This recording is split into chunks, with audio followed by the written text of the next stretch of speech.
order. Council meeting today on January 9th, 2026. I'd like to recognize the absence of our council chair, Chair Goodlander. She is absent today, and Councilman Keegan Garrity is not with us. We have the opening remarks will be provided by Council Member Mark Hurd. Great. Thank you, Madam Chair. Just briefly, just been on my mind, so I wanted to phrase it in hopefully simple but communicative terms that I'm grateful for the freedoms we enjoy in this land, and I would just encourage each one in attendance or listening to take the time. If you know a veteran, give them a handshake, tell them thanks. If you can still hug your mother, do so. And with that, I'd like to continue with the prayer. Thank you. Our Father in heaven, we ask thee for thy presence to abide here with us this evening as we begin our county council meeting. We're grateful, Father, for the opportunity we have as citizens of our community to be able to participate in the government that prevails in this land. We're grateful, Father, for the means and opportunities that thou hast blessed our community with, and we pray for thy hand to continually be in the lives of our friends and family around us. We pray for protection of thy Spirit to be with our law enforcement and our military service members. We ask thee to continually watch over and protect them. We pray, Father, for preservation of this land and for the protection of the freedoms that are enshrined in the Constitution. We pray for the clarity of thought to fulfill our oath of office to protect and defend this Constitution. We pray, Father, for we offer a prayer of gratitude for the opportunities we have to know of thy love for us and the opportunity we have to serve one another. We say this in the name of Jesus Christ, amen. Amen. And last, please rise and join me in the Pledge of Allegiance. I pledge allegiance to the flag of the United States of America and to the republic for which it stands, one nation under God, indivisible, with liberty and justice for all. Thank you, Madam Chair. Thank you. I will accept a motion to approve this evening's agenda. So moved. Second? We have a motion by Council Member Gunnell, Nolan, and seconded by Dave. All those in favor say aye. Aye. And I will accept a motion to approve both of the minutes for the workshop on the 26th as well as the council meeting minutes. Move to approve. And a second? And a second. Okay, any further discussion? Okay, all those in favor say aye. Aye. I will abstain. I was not in attendance at that meeting. Now we'll move on to the report from our county executive. I have no appointment, Madam Chair. I would tell you that most of our time is spent working with fire board issues and trying to get progress in that area. Okay, thank you. We will move on to the items of special interest. We have the 2026 Cache County Royalty that is joining us, as you can see here on the front row. And we have Trish Gibbs, who is here, that's going to be introducing them. I'm sorry, I don't know which one, Trish Gibbs. Would you please come and to the microphone and present each of them? Is that, no? Yes? They're, okay, we'll have them introduce themselves. Well, thank you for joining us tonight. So if you'll take turns coming to the microphone, and it looks like you're prepared, so please. Now this is being broadcast through the whole world. So, smile. Hello everyone, my name is Reese Page and I'm your 2026 Cache County Fair and Rodeo Queen. My roots run deep here in Cache County. My parents are Derek and Jamie Page, and you might even know my grandparents, Darius and Dixie Page. Our fair and rodeo is being talked about all over the country. I've had the chance to talk with professional rodeo athletes and even world champions, and they always have good things to say about our event. More often than not, they bring up our beautiful fairgrounds. It's got lush trees, a wonderful river flowing through it, and lots of shade, while also still being in a convenient location near town, as well as they often bring up our wonderful payout. We are one of the highest paying out rodeos in pro rodeo, and because of this, we qualify to be in the Cinch Governor's Cup circuit, which attracts the best competition around, and more times than not, world champions. So because Cache County Fair and Rodeo is such a unique event due to its location and tough competition, we would love for you guys to come because it's truly something that you won't want to miss out on. Thank you. Hello everyone, I'm Hadley Thompson. I'm the Cache County First Attendant Queen. I am so excited to be here. Cache County Rodeo is one event you won't want to miss. Last year, we welcomed more than 81,000 people, filled every seat, and sold out all 4 nights. If we had more bleachers, we're confident they would be filled too. We also had over 700 contestants entries last year, bringing top talent and exciting competition to the arena. Join us August 5th through the 7th for an unforgettable experience. Tickets range from $15 to $27, depending on the night seating. Depending on the night and whether you choose covered seating. We'd love to see you there. Get your tickets early. They tend to go fast. Thank you. I'm Brianna Bassett, and I am the Cache County Fair and Rodeo Second Attendant Queen, and I love the Cache County Fair and Rodeo. I grew up showing goats at the fair and going to the night every rodeo with my parents, Justin and Carly Bassett. And let me tell you, not only is the rodeo athletes one of my favorite parts, but also the entertainment we have. We have Parker Haviland coming this year, bringing his beautiful, big, black horses, and they all hitch together and they pull a wagon. And they work hard all year long to bring us something different each year. Thank you. Hi, my name is Dixie Christensen. I'm the Cache County's Junior Queen. I'm from Richmond, Utah. My parents are Timothy and Denise Christensen.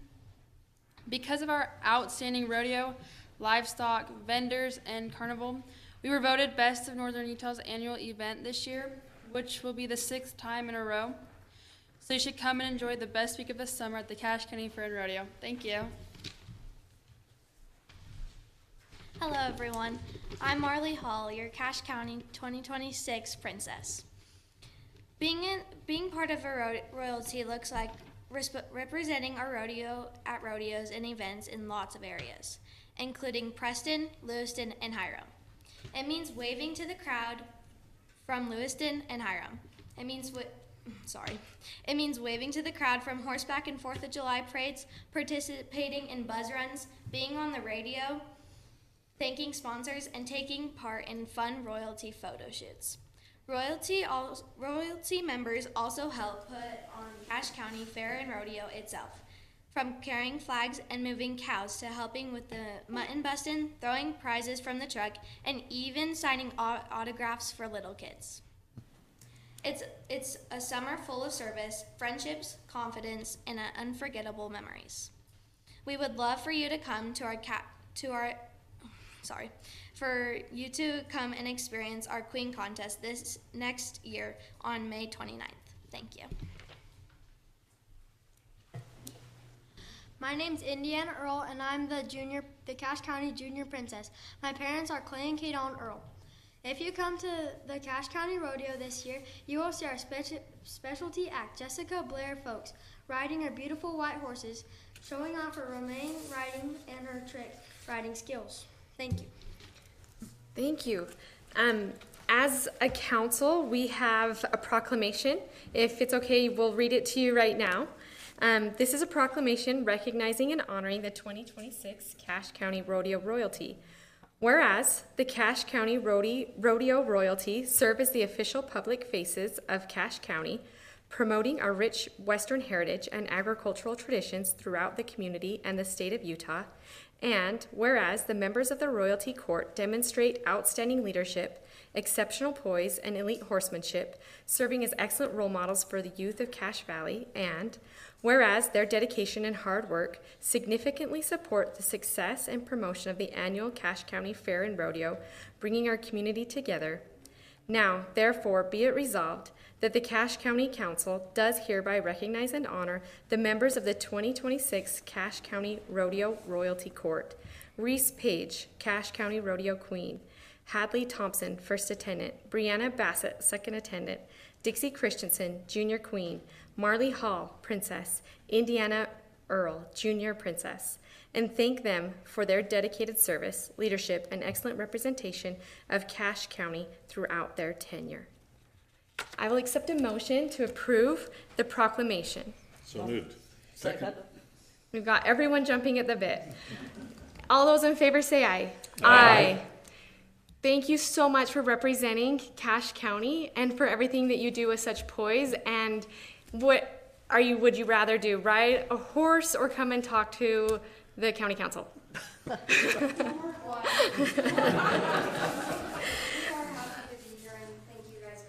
Thank you very much. Round of applause, please.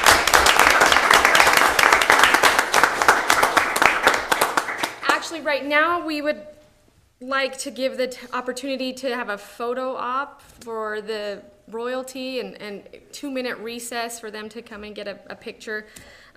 So if everyone could just breathe easy for a minute and they can come up and take a picture here with the council. Out of the way. Yeah, you guys can come up here. We don't need to be in it. You can get a picture with us here if you'd like. Well, I was going to put them in the chairs. Okay. Go all the way over. You're No, we do want you blocking us. What's the average weight of those hats? They look like they got a lot of.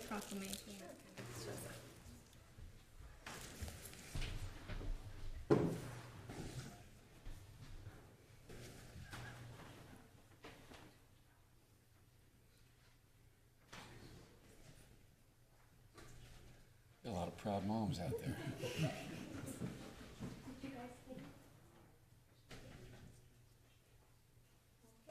Thank you so much for coming this evening. Thank you for all that you do. Do I give this back to you or do we keep that? We give it to you, and we have copies for. Oh, we have multiple copies, so we'll go ahead and distribute. Well, you can take that one, and we'll provide copies. Thank you. Thank you. Thanks Thank for you. coming this evening.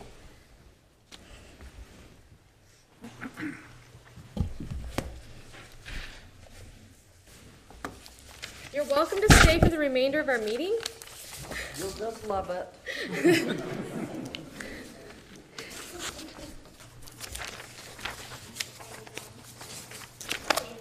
Thank you. Thank you so much. Thank you. Good luck. We'll see you guys at the rodeo on August 5th and through the 8th. Thank you. It'll be great again. Thanks for all you do.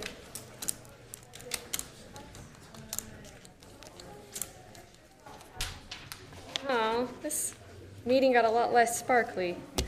We Whoa, will. whoa, whoa. They're good people, okay? They're nice. You're doing good. Just not sparkly. Continuing with our agenda, we will have a presentation for VAWA, VOCA, and UVSP grant reports presented by County Attorney Dane Murray, as well as the Cache County Deputy Attorney Andrew Crane, Sarah Owen, Cache County Victim Advocate Supervisor, Scott Bodley, Cache County Children's Justice Center Coordinator. Andrew, thank you.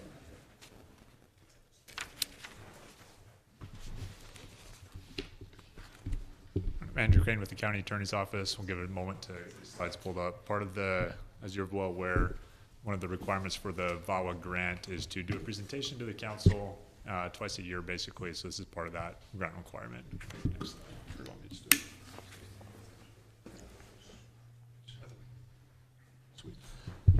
most of what I'm going to go over today you've already seen, so if you have any questions, feel free to jump in. But really, here's the purpose, the mission of the County Attorney's Office. I'm not going to read that. You're well aware of that. There's been no change. Basically, we're here to uphold and defend the Constitution as best we can, to make sure the rights of all are protected.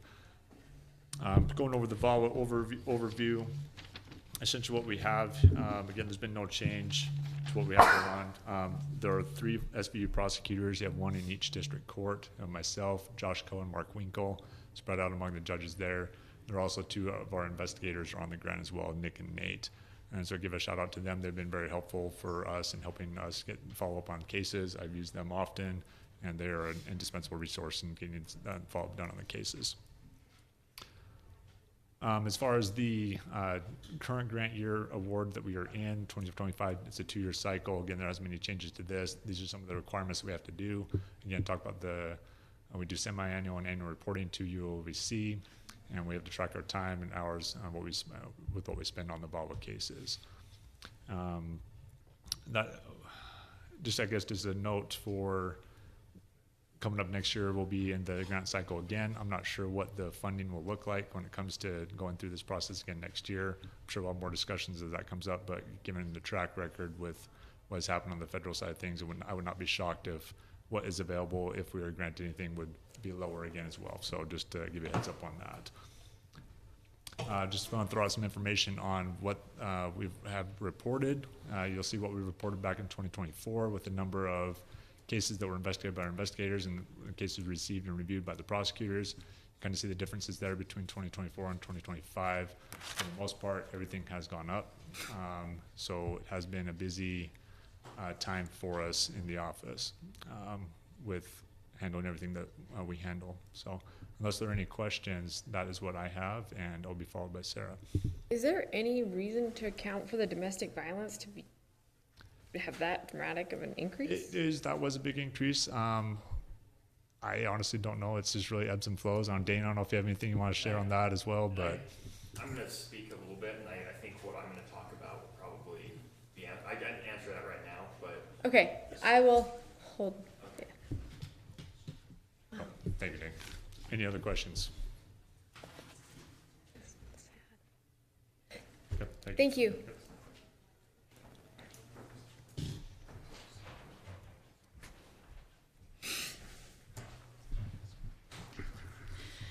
All right, so this is a little bit overview of the Cache County Victim Services.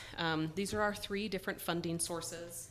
So my reporting will be about the VOCA, the Victims of Crime Act, and the UVSP, the Utah Victim Services Provider. So we are funded by federal grants, state grants, and then our county funds. Same with Andrew, as he said, we haven't been provided a lot of information about what the grants financial side is going to look like, but I think that is the continual trend that we've heard for the last many, many years, and so we will report to you as soon as we hear that information, but I think that is to be expected of a decrease in our, at least federal funding at this time. Just again, our personnel overview. We have 6 full-time victim coordinators. Together we cover the district, juvenile, and specialty courts in the 1st District. Our district court, Sarah, Tanya, Jenny, and Caitlin, we are all on the VOCA grant. The juvenile court is Candace, and that is our UVSP grant. District and juvenile court is Linda.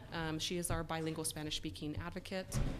Caitlin covers our specialty courts, that is mental health and drug court, and all of our coordinators cover our on-scene response. And we have an executive assistant, Jennifer, who is critical to our team. I know there's a lot of numbers, you provided a lot of numbers, but this is our Q2 numbers of this grant cycle, so from October 25 to December 25. Our federal reporting, these are all the categories that we have to report. So we track all of this information on a daily, but on a quarterly basis that we turn over for our reporting. Some of the numbers at the very top that I think are helpful to just get a tiny, tiny perspective. Our total new victims, every quarter we've got new victims, but every quarter we also serve all of our victims at the same time. And so in this quarter, we had 301 new victims, but overall our victims we served were 654. What's really hard is this is also how the federal guidelines want us tracking these cases. I have a personal opinion that I think this doesn't equate for the true number of victims that we work with during these quarters. I think they are a lot larger, and so I just wanted to offer that perspective on it. But as you can see, we go through what we call persons and property crimes, and we serve victims of all across the board. Okay. Same for quarter 3. This is January 25 to, 26. I messed up. I'm so sorry. January 26 to March 26. Same thing. We've had 275 new victims, and our overall victims are 688. And every category ebbs and flows every quarter, but that is our numbers for quarter 3. We're just finishing up quarter 4, which will end at the end of June, and then we start our year 2 cycle of these grants. Okay. So I just provided you guys with a lot of numbers. But I think numbers don't equate to every single person. So I wanted to give you an example of a person in our community and what her story was like. So this is a case of walking in their shoes. This is the defendant, Jerry Rice. I want to walk you through the many, many years that this young girl, as you can see, this case started out when she was 6 to 7 years old. An incident happened where she was a victim, that she was sexually assaulted. It was a person that was in the home. It was a family member, and she was really, really young. That really shapes a young person. And when it's somebody that's living in the home, that also brings a lot of fear of how can I report what happened to me. So as you can see, the disclosure happened when she was 14 years old. She disclosed to law enforcement that she had been sexually assaulted. She was interviewed at the Children's Justice Center. Law enforcement did extensive interviewing to be able to gather evidence for this case. The case was then turned over to the county attorney's office, and it was filed when she was 15 years old in 2019. He was charged with 5 counts of rape of a child and 5 counts of sodomy on a child. We went through the court process. So that was ranging from 15 years old to 17 years old, from 2019 to 2022. We had 36 pretrial hearings. We had a 4-day jury trial. And this girl's testimony will be a vivid memory in my life, probably forever. The moment she got on that stand, I think it impacted the jury instantly. You could tell the fear and the anxiousness that she had to go through in telling her story to these random people that she doesn't know who they are. She's got Jerry Rice right in front of her in the courtroom. It was a terrifying experience for a young person. So at 17 years old in 2022, he was found guilty of all 10 counts. He was then sentenced to 50 years to life in the Utah State Prison. He then appealed his conviction and went through the appeals process. And then, he went to prison as well. And then at 19 years old in 2024, the Utah Court of Appeals denied that appeal. Now she faces continuation with any potential parole hearings. She will then have an opportunity to speak at the Board of Pardons and Parole. I hope this is a helpful perspective of just, unfortunately, one person's story out of those, as you can see, 600 plus people that we deal with on a daily basis here in our community. But I hope this can help you just know how important this work is to be able to help every single one of these people. So that's my report. If anybody has any questions or anything. Thank you. Oh. This is an example of one that didn't hide. That came through and was strong, and there's a lot of fear out there. The quiet ones that we, I guess, just don't go through that process. Absolutely, and there's a lot of pain that goes with it. There's a lot of pain to come forward. There's a lot of pain to not come forward, and we meet victims where they're at because it's still pain no matter what it is. Mm-hmm. Thank you, Sarah. Yeah, absolutely. Okay, thank you all.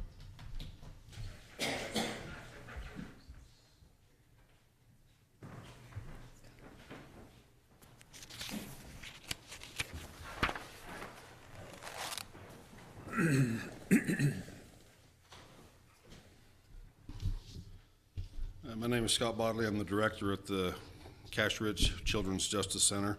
I don't have a fancy media package to put up, but I've got some information I wanted to be able to provide for everybody here. Just as a matter of clarification for those who are unfamiliar with the Children's Justice Center, we are the evidence collection point for a child abuse investigation for Cache County, Rich County, And then we work also cooperatively with Box Elder County to provide medical services. Medical services are provided by contract through the Primary Children's Medical Center. So they work at the CJC, but they do not work for the CJC. Specifically with the idea of creating a child-friendly environment where a child abuse victim can come and talk about their experience in a way that can be introduced into court for a criminal investigation. Wanted to talk quickly about some numbers. We talk about the number of interviews that we do, and a lot of times, last year I determined that that doesn't catch everything that happens at the Children's Justice Center. So for example, in 2025 we had 222 interviews, but I started looking at all the people that come in to support that child, and we started tracking those numbers to see who is coming in and receiving services or referrals or just helping that. That's law enforcement, that's our multidisciplinary team. We started tracking that in March of last year, and by the time the year was over, we had 1,848 people come through the Children's Justice Center. Using that metrics for this year, we already have 1,216 that have come through the Children's Justice Center for 2026, okay? We've seen a significant increase in our caseload. Working cooperatively with the county attorney's office, we identified a potential issue as far as understanding with the turnover that law enforcement has experienced, the DCFS has experienced, in how to bring cases or when it's appropriate to bring cases to the Children's Justice Center. So we did a training in January with our multidisciplinary team. Immediately after that training, we saw a huge increase in numbers. I'm not going to say that the training was all of it, but just as an example, in 2025, we were averaging 20 interviews a month. So far in 2026, we're averaging 27 a month. In 2025, we averaged 190 people coming through the center. In 2026, we're averaging 243 people per month through the center. That all represents the work that we are doing with our community to be able to help attorneys prosecute cases, to help our multidisciplinary team investigate cases, and to be able to help kids heal through terrible experiences.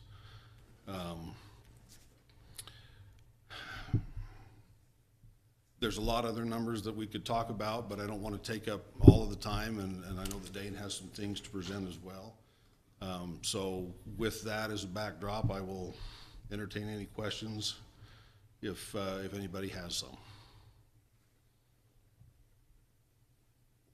Thank you, Scott.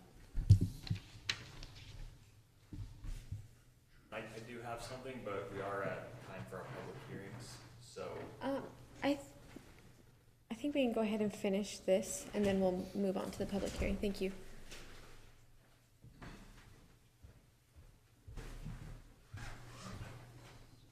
Dane Murray, Cache County Attorney. And the reason I decided to present and have Scott present, because we're required twice a year to have a presentation on VOCA and VAWA.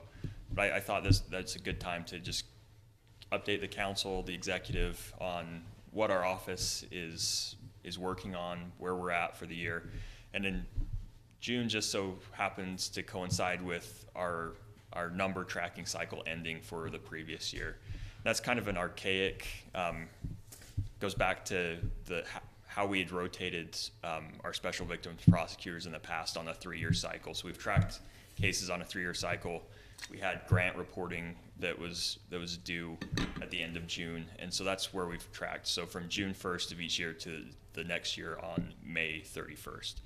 And so up here you can see the total number of cases for 3-year periods beginning in 2014 and the average number of cases per year.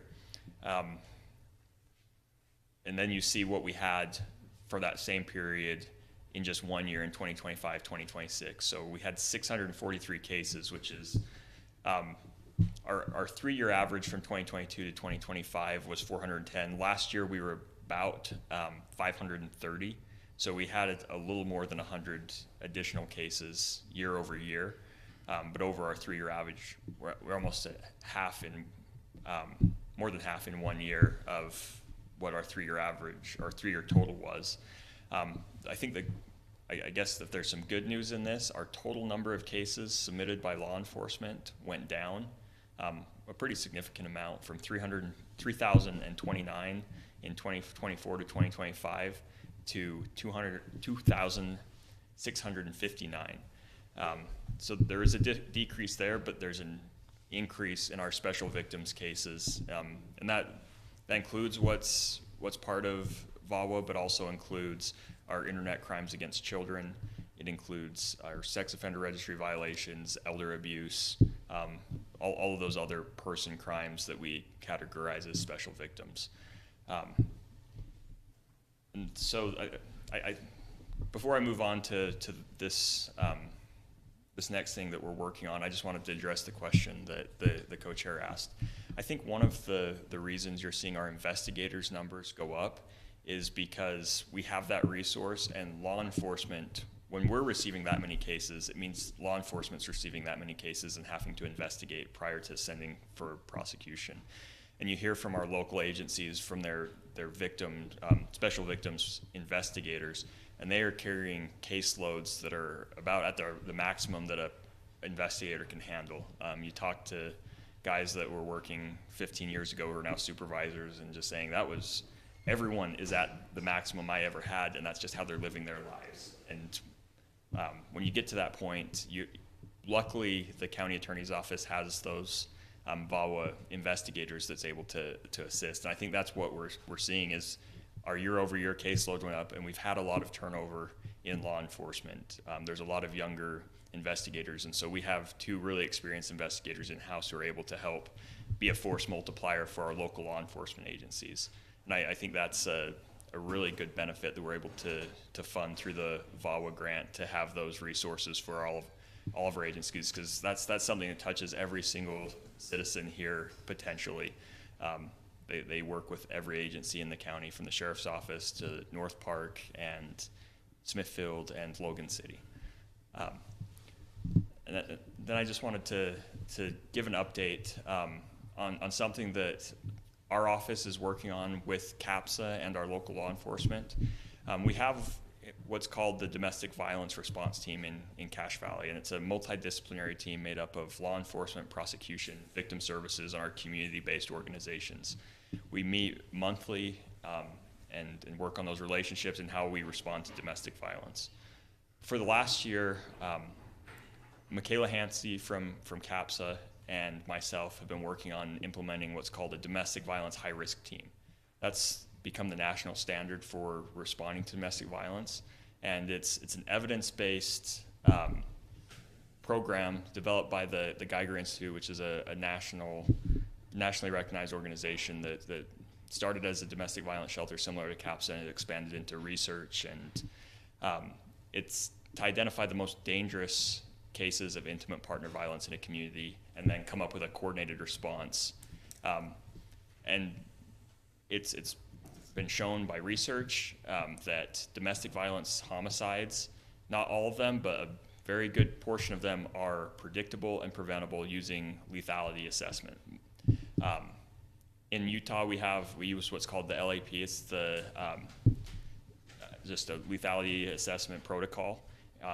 Cache County has, going back many years, because of the work CAPS has done and because of the buy-in from our law enforcement agencies, we have been using that here.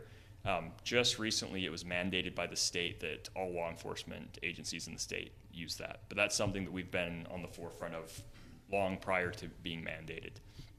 So we're working on implementing this. There's going to be some memorandums of understanding between the different agencies in CAPSA, and we're going to use those lethality assessments to identify which cases of intimate partner violence that are coming to law enforcement have the most potential for lethality in the future, and then use the resources we have between our different agencies and our community organizations to help get resources to those victims to try to facilitate better cooperation, because a lot of times it's just not knowing what's out there for help to get out of those situations, to help identify further investigation and to help inform both the prosecutor and other people in the court process of the danger this individual poses to the public.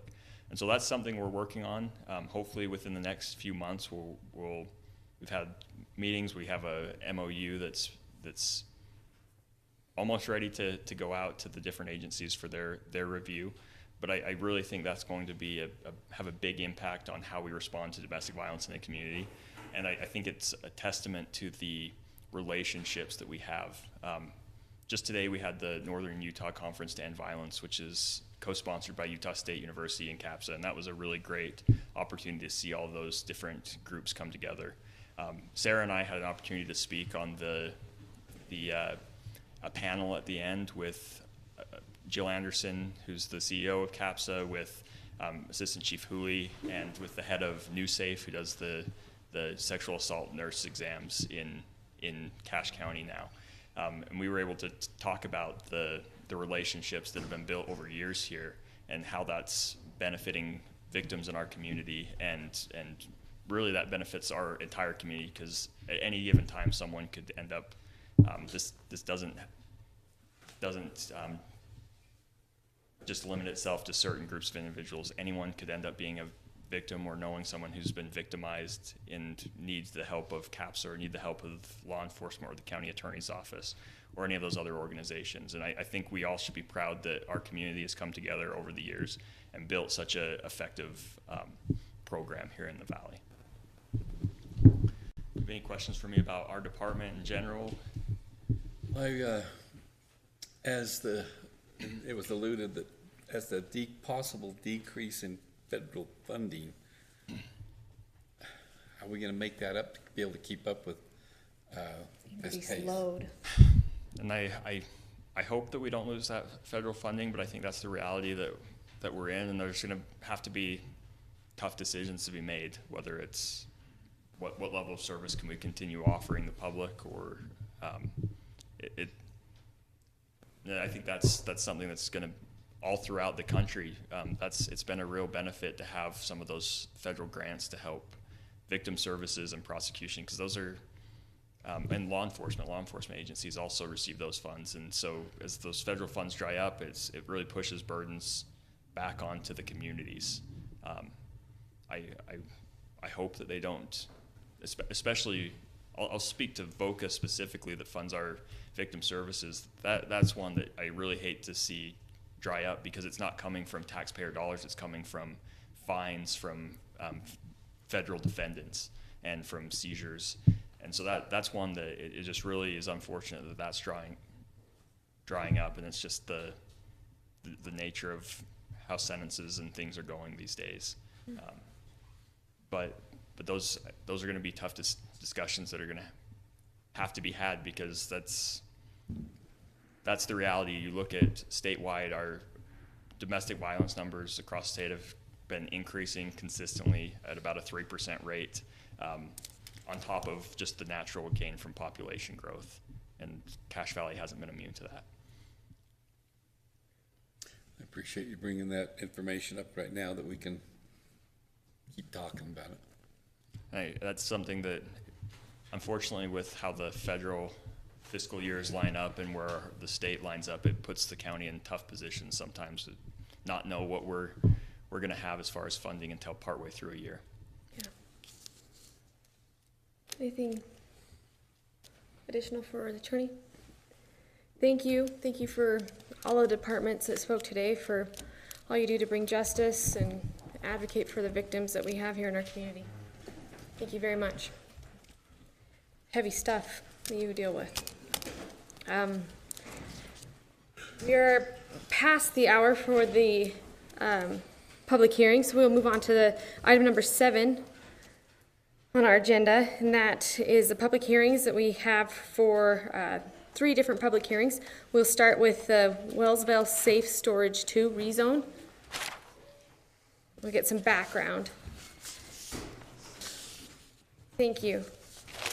Brian. Brian Abbott with Development Services. Tonight we've got the Wellsville Safe Storage Rezone. This is located off Highway 8991. Sorry, next one. It's north of the American West Heritage Center, east of 2 Cache County-owned parcels meant for future outdoor recreation use. It's in a view corridor identified by COSAC. The south is the Wellsville city boundary, but access is off of a county road. As you can see on this map here, the yellow represents agricultural A10. That's the vast majority of the surrounding property. There's a little square of purple, and that's an industrial zone near Hiram JBS. That was rezoned in 2018. There's just a sliver of red on that end there. That's some commercial storage units near Nibley. And then all of the green lines represent a future annexation area for Wellsville, Nibley, and Hiram. Just a brief overview. This rezone request is for 8 acres. This came up for a rezone request in the industrial zone. That was denied. The Planning Commission recommended denial 4-2, and the County Council denied it 5-1. That was on March 24th. The current request to rezone is for a commercial zone. This would allow for commercial business, commercial kennel and animal shelter, self-service storage facilities, general vehicle repair, recreation facility, campground, medical services and facilities, and additional uses. This came before Planning Commission May 21st of this year. Planning Commission recommended denial of the rezone to the County Council on a 5-2 vote. Public comments received against the proposed rezone were received by Utah State University and the American West Heritage Center. Some conclusions is that the commercial uses are not consistent with surrounding land uses, which are agriculture. And the nearest commercial zone is 1.74 miles to the southeast. Any questions for me on this?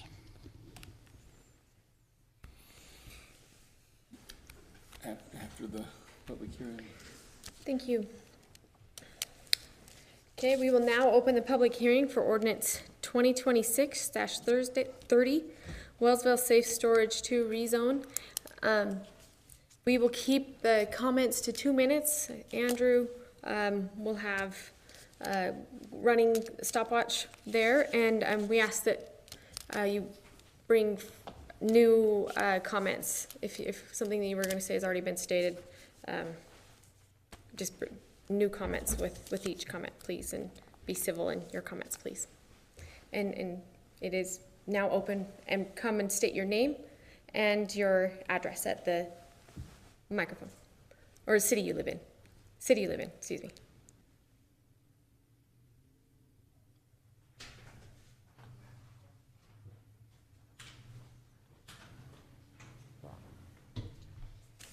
Travis Baldwin. You want my address too? Just the city you live in. Paradise. Thanks. Utah. I did send some emails. I don't know if you guys forwarded them to the county council. I sent them to Connor yesterday. No. I had some AI models, mock-ups that you guys could see how we could. I know one of the big things is the aesthetics going along there. We did some berms with some bushes on top so you could hide them aesthetically.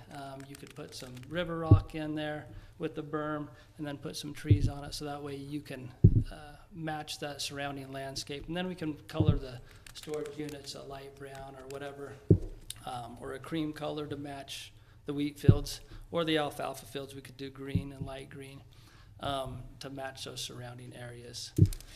Again, we're good neighbors. We're not there to put a big eyesore coming into Cache Valley. We like it aesthetic. For the last 15 years, I've donated to the American West Heritage Center. My business has. That's something we plan on doing and supporting and helping them out. And I did not bring any of those pictures, but I am sorry. I sent them to Connor. He said he'd forward them to you guys. Did you guys get them? Not as it started today. Yeah, we got. In the packet. We did receive the pictures. Okay, as I gave you guys 3 of them so you guys could look. They were One had a received, berm. 6/9 of 2026 is when they were received, I guess, for us. Okay. Sent to us. So it's in the packet. Okay, but one has a berm, one just has some large trees. I mean, I had bushes out in Paradise, some shrubs that were 10 feet tall that you couldn't see in my backyard. So that's why I said there's different things we can do to help alleviate and do that. The other thing is, I know you guys didn't want it in the industrial zone, and so we came back in the commercial, and that was some of your guys' biggest holdups against it. So we came back with the commercial. Do you guys have any questions for me?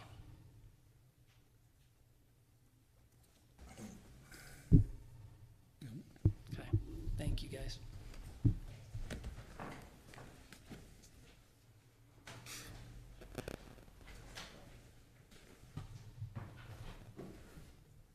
Margaret Bosworth, and I'm part owner of the Christensen 8 acres, myself and my brother. And I do appreciate you letting us come back and talk to you again.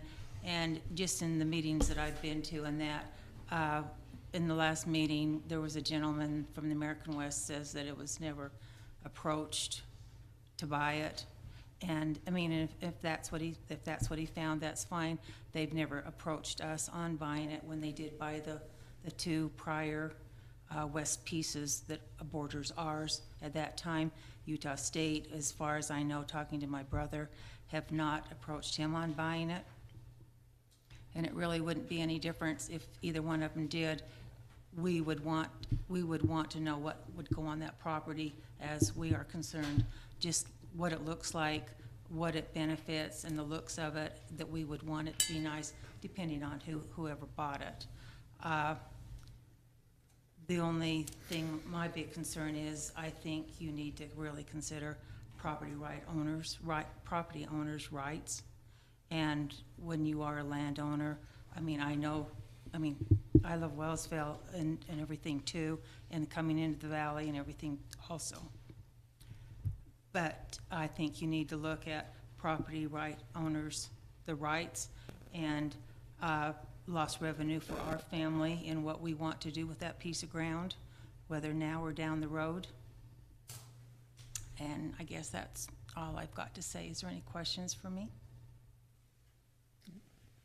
Thank you. Okay.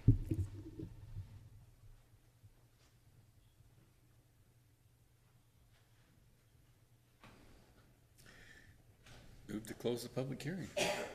Second. Unless there's others. Yes. Follow protocol, and thank you. My name is Deborah Van Noy, and I just wanted to comment on the topic of these smaller parcels of land. There would be an opportunity for generating very attractive revenue for these property owners by considering protecting the land with a conservation easement, because it is part of the gateway into Cache Valley. And I don't know if these owners have thought about that as an option, but it certainly is a valuable one. I know that these acreages are in the 8 to 10 acre level, not large, but because they are in that view corridor, they would be very valuable. I just wanted to add that comment. Thank you. Okay.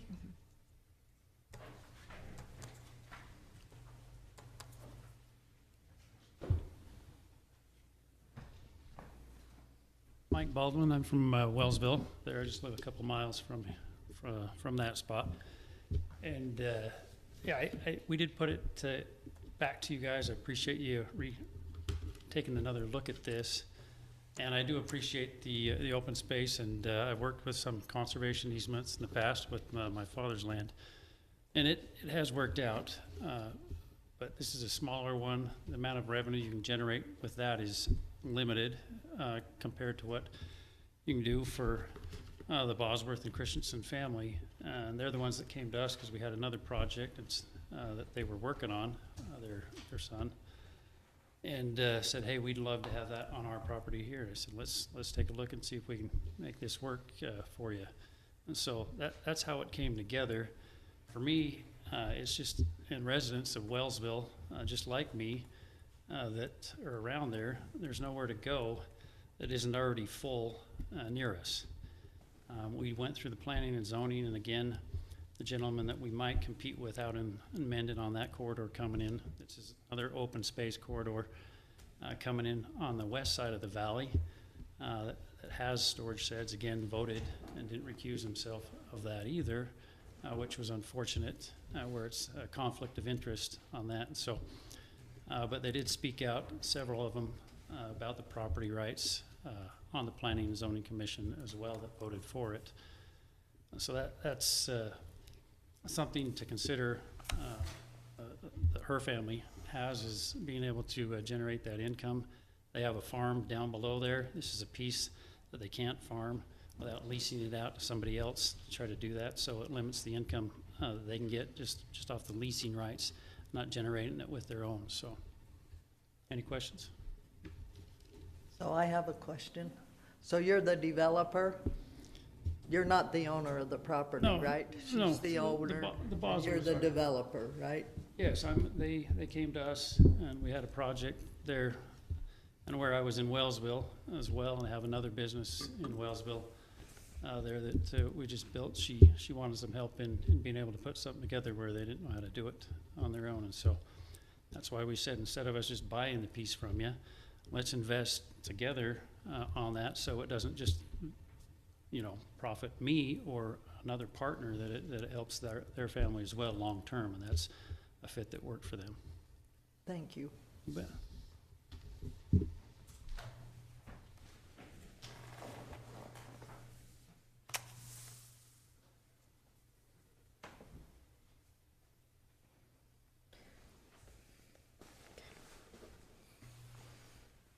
Move to close the public hearing.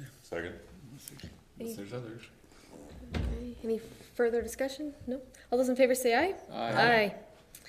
Okay, moving on to the ordinance 2026-31, Richmond City Creek rezone. All right, so the Richmond City Creek rezone is just south of Richmond on Highway 91, 9,000 north. Its current use right now is agriculture, and all of the surrounding areas are agriculture with a few houses located around there. Brief overview, this rezone request is for 7.58 acres on 2 parcels from agriculture to industrial.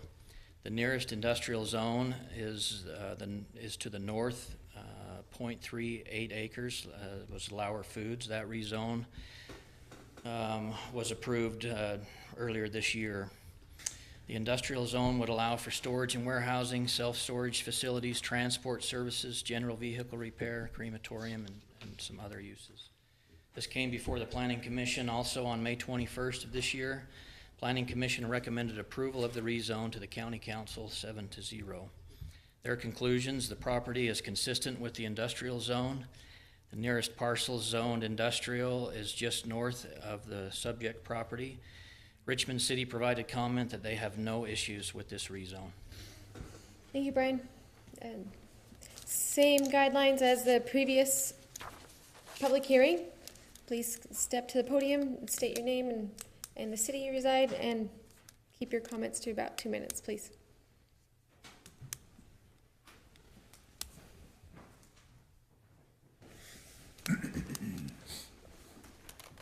Hello, I'm Judson Eads. I'm the one that's under contract to buy that if it can be rezoned, and I probably need to be coached because I've never done this before. So I don't know if there's questions or anything I should be telling you that I haven't thought of, or if you got any recommendation what I need to, or questions you might have, let me know.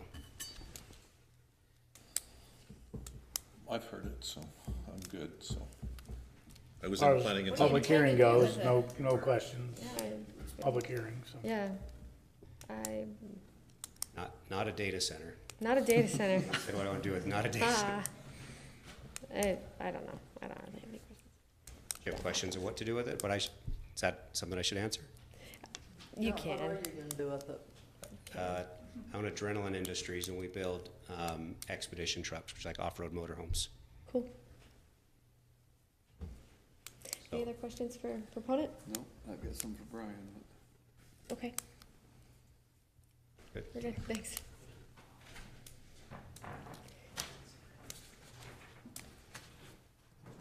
Any other public comment? Move to close the public hearing. Second. All those in favor say aye. Aye. Okay, moving on to resolution 2026-17, opening and amending the Cache County 2026 budget. Third amendment. Mr. Funk.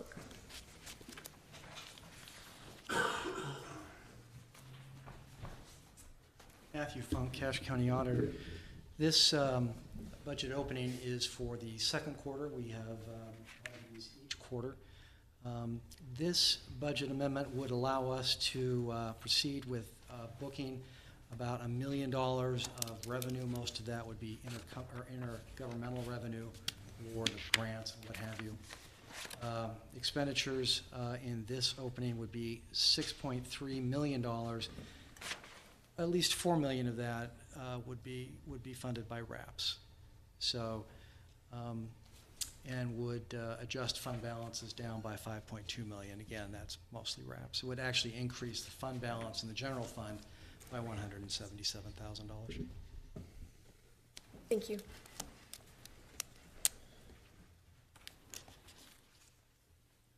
Any public comment concerning the resolution 2026-17? Following the same protocol we now. Okay, seeing there is none.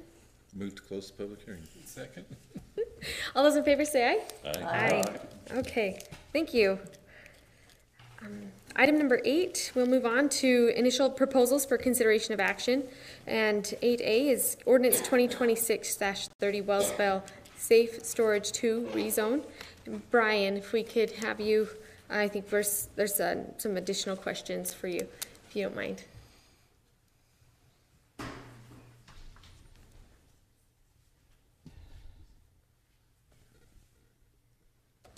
Sorry, trying to pull it up.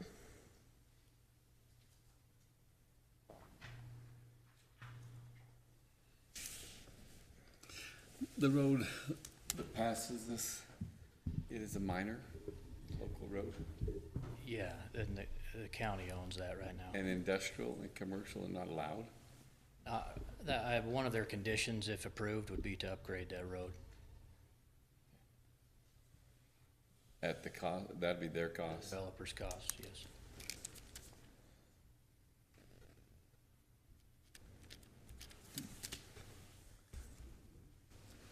What's the distance of the road from the highway to their access? It's the very first parcel right as you turn, so not very far at all. But there is no, they have no frontage themselves to US 89, right? Correct. Would they have to improve it the entire length of the property? Of their property.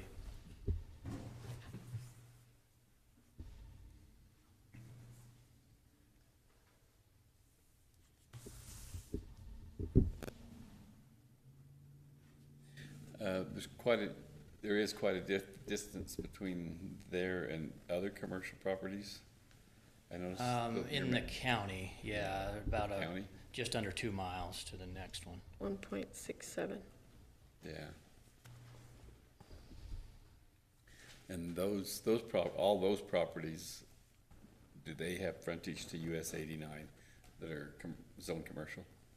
I don't think they're on the US 89. But that one, I understand your question correctly. No, all the other commercial properties that are in that area there, do they have frontage to US 89? That are within that 1.67 miles? I don't know if I should speak. I think some of the ones, they turn off of the road and kind of have frontage roads of their own to them. Come back, yeah. The one I'm thinking about, that's what they do. Yeah. Are there any in Wellsville city limits?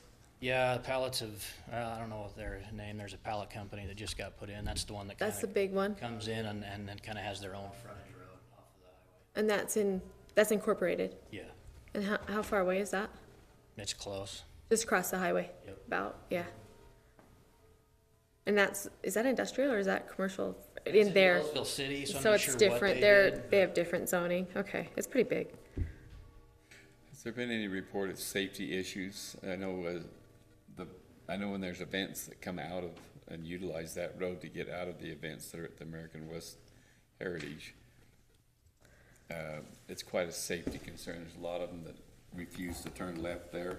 Yeah, they make most people turn right, and then they go down the road a ways and do a U-turn. Crossover, yeah. I've seen that happen quite a bit. And Hopefully they go to the light. How far is it to the light? 2 miles? Not too far, yeah. I don't know. Everyone goes so fast, it's all relative. I mean, other people do, not me. Yeah, if you're walking, it's a long ways. If you're driving, it's just a little ways. Yeah.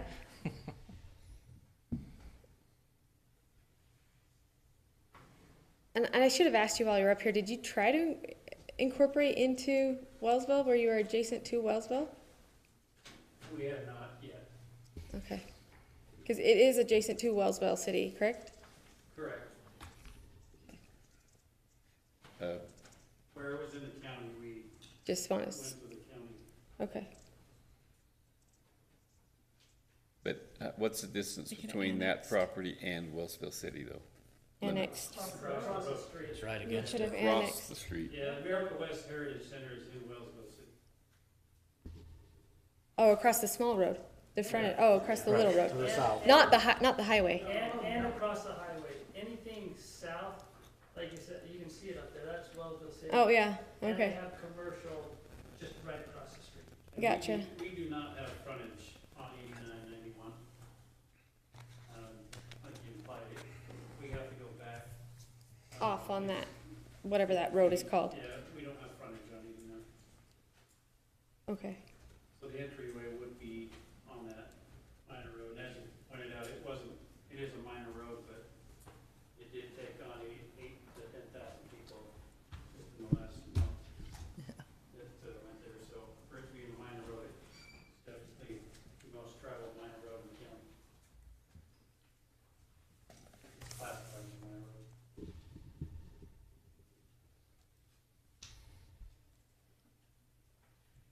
I guess I'll state my concern. Previously, when we reviewed this, I didn't think that industrial would be the proper zoning for this, and so I think bringing in with a commercial application for zoning is more appropriate. I ideally would love to see it be in a gateway and to be open space, but also we deal with willing landowners, and that's right in what we state with our COSAC and other things, and that means that has to be something that they would propose themselves and not be compelled to do. And so believing in their right to develop their property, I don't see how I would deny this.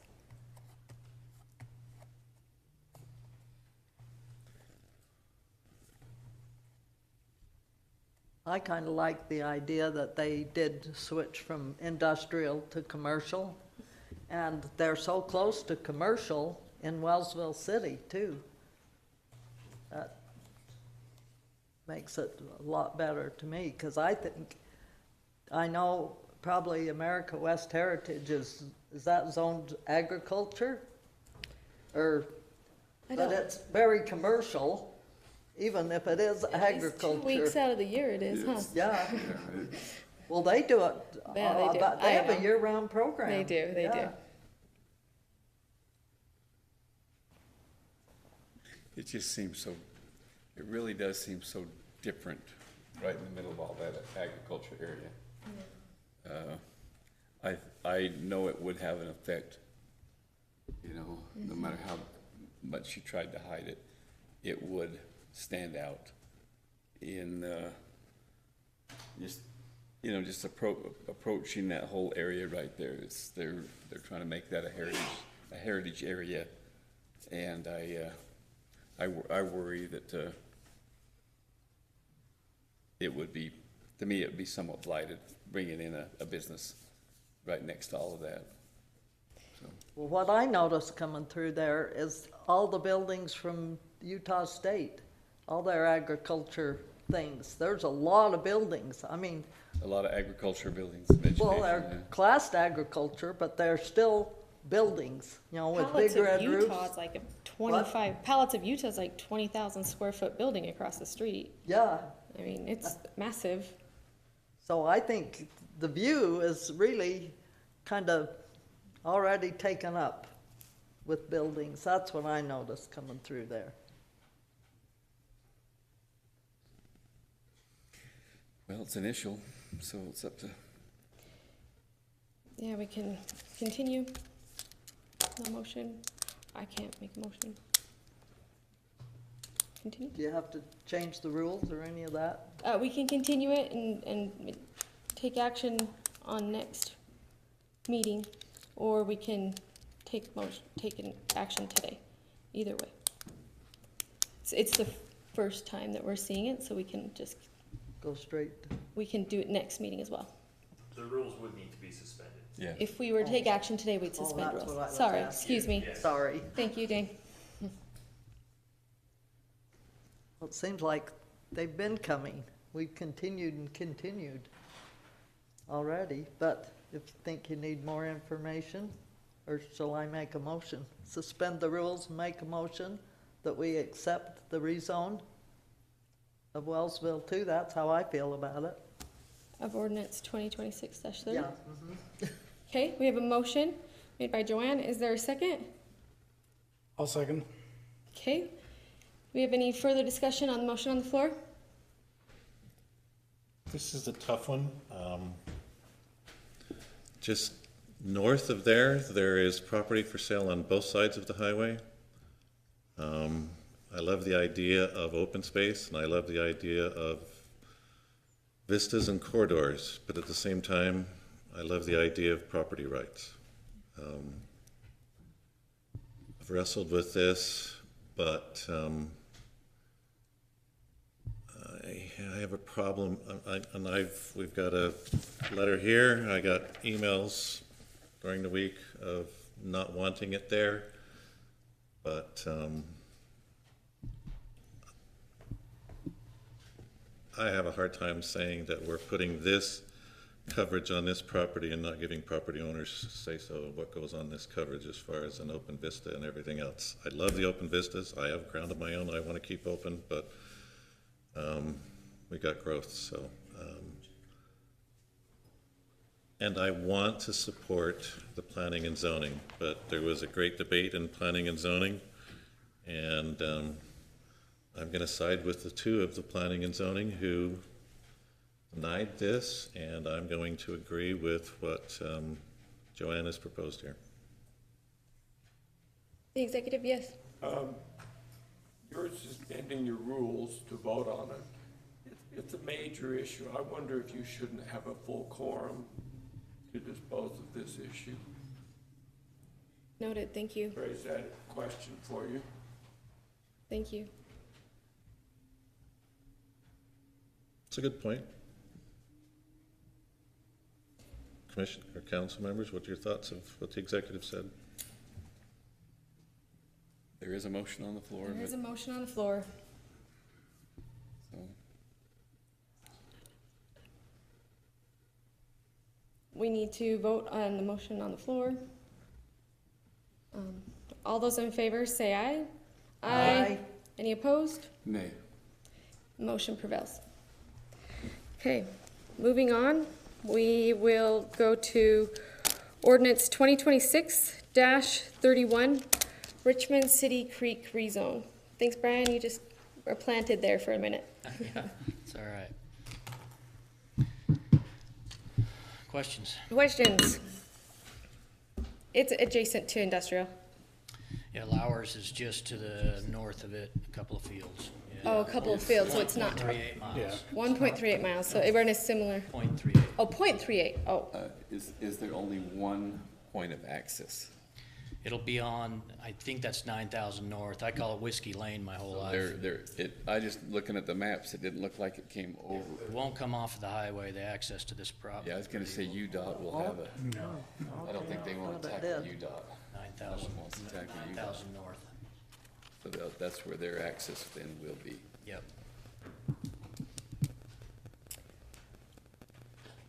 Whiskey Lane? Yeah. Is that what, you gotta be from the north, you gotta be from the north to call it that? I guess. Hey, but he didn't name it. Oh, okay. I don't think so. No, no. It was But the named that access when we won't learned to be drive, on huh, highways, Brian? but you're saying the access will be from this lane? 9,000. 9,000 north. Matt lives on it.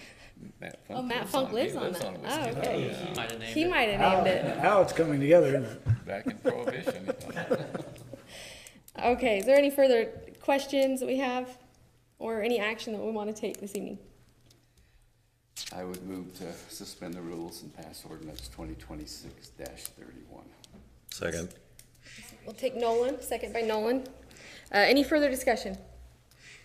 Seeing none, we'll go ahead and vote. All those in favor say aye. Aye. Any opposed? The motion prevails. Okay, thank you.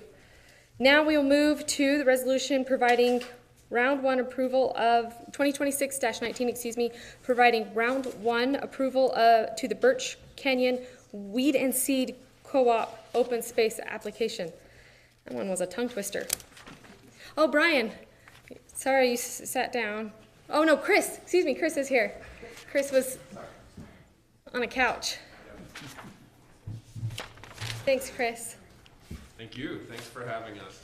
We're excited again to bring another couple of COSAC recommendations of approval to the council tonight. And so the first project, and for both projects, I believe we have landowner representation here tonight. So if you have questions, feel free to ask them of any questions you may have. So the first one is called the Birch Canyon Weed and Seed Co-op project. This is a small, relatively small property, but its size is significantly, the significance of it is much larger than just the size of the property. It happens to border the north end of the recently acquired Cache County parcel project known as the Shoup property. And so this project would abut bond-funded open space that the county council utilized. Can you point which direction the bond funded? To the south. On that? On that map, yep. Down. It's down. Yep, Okay. straight bottom. Oh, I knew it said south. Straight bottom, I'm sorry. I know which way is south. I know on that which way is This south. would be at the top end of the county parcel. Okay, gotcha. And it happens to involve Birch Canyon Road. For those of you familiar with that area, it's very popular access for hikers, bikers, and other recreationists, in addition to a handful of landowners up in this area. So as mentioned, Birch Canyon Road and Birch Creek both run through the property, as well as the a water pipeline. And the landowners here are very interested in protecting the native habitat that exists on the property. Just a reminder, we're in this first round of our application process for this project. And this is a summary of the categories that were evaluated for the property. So in terms of scoring for COSAC funding, we looked at scenic vistas, valley gateways, agriculture, waterways, wildlife habitat, public access, and any other distinguishing factors to come up with the score. Out of a total of 100 points, this project received 49, which is still a pretty good scoring. Just for reference, we haven't had of the 20 projects that have come before you, I don't think we've had one score more than 76, to give you an idea. So it's not below a certain grade fails or anything like that. This just shows that there is broad benefits for the project overall. In terms of protecting scenic vistas, the COSAC scored it a 5.7 out of 15. It is a very scenic property. However, it's not along a highway, major highway, that sort of thing. And can't really be seen from the valley floor. So really, those who are going to experience are going to be up Birch Canyon or perhaps on some of the adjacent properties. It's not near a valley gateway, so got a fairly low score for that. It's not farmland, so again, a low score for farmland. However, where it tends to stand out is for maintaining waterways. As mentioned, Birch Creek flows through the property, and the landowners have worked for many years to remove invasive species on the property and out of the riparian area. It's also really good wildlife habitat, so it got nearly 12 out of 15 points for that. There's a fair amount of nesting that goes on in some of the larger trees on the property, and of course the usual wildlife that we would see up in the canyons frequent this parcel. And the existing Birch Canyon Road is a very popular trail access leading to a trailhead, or former trailhead, I suppose, that accesses Forest Service property or public land up the road from this property. So folks are already traveling through the property on the county road and are able to benefit from the view of the property and the other resources that come with the property. Yes, sir, George. Chris, I just want to make have a little understanding of what the situation is up there. I'm familiar with the roadway. I've been up there. Is the roadway now in some way restricted from bikes? It's not. So, and I guess there's motorcycles, trail bikes, there's electric bikes and so on. Yeah, and vehicles, cars, trucks. Right. Yes. As I understood it, the owners of the property are proposing to close it? No, not to close it. So, yeah, sorry if there's a misunderstanding there. Bikers would be a disturbance. What? Correct. If you were to ask them for developing trails, other trails through the property, not the county road, but other trails to the property, say to connect to the county roads, and the landowners are here and they can speak to it, but they just recognize that bicycles bring a level of disturbance that they would prefer to avoid. Yeah, and I think frankly the area would be better non-motorized if we're something, but I want to make it clear if we're making that decision or not. By approving this, we're really not changing whatever the road rights are now. Is that correct? That is correct. Okay. That is correct. And I said I don't want them changed. Right. I just say that this isn't changing them at this point. That's correct. And of course, all of that would be worked out at a later time, but at least as far as the landowner has explained to us, they're open to public access. They want people to see the property and view the property, but would prefer that it's by foot, for example. Sure, yeah. Okay. You'll have to come. Sir, do you mind coming and speaking in the microphone and stating your name? No, you're. The main road is a county road, and right now it supports about 19 different sets of users.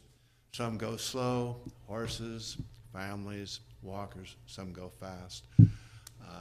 It will get more congested, but because the road goes through our land, we weren't talking about that road at all. Okay, that's all I wanted.